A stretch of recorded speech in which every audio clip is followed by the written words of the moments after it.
Dear James Pond, if there was ever an example of me trying to figure stuff out on my own, it is trying to understand your entire franchise's existence.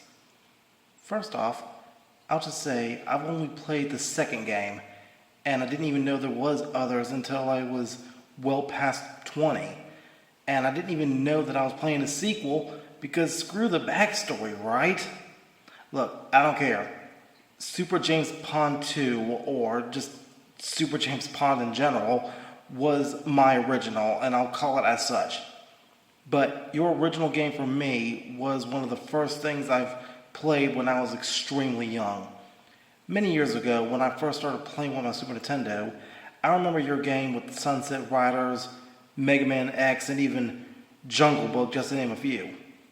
Now, about some of the things I had to figure out on my own when I got older. Oh, you're not James Bond, the British spy. You're James Pond. I didn't even know you were technically a fish, a robotic one at that. You were called Robo-Cod, but you're orange. You look more like a goldfish. You look nothing like a cod.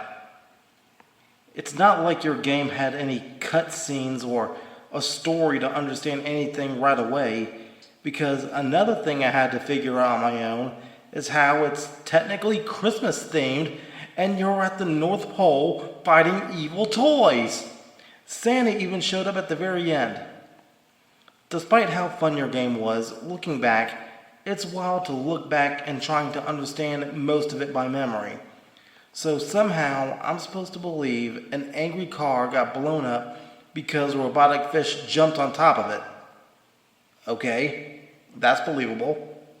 But that dang guitar pick lives rent-free in my head.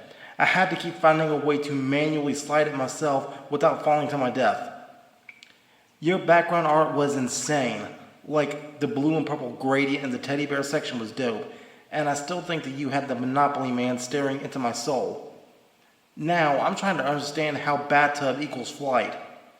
I don't even care if I'm wrong, but my favorite level of your game may be the hidden level where you're bouncing off yellow plastic.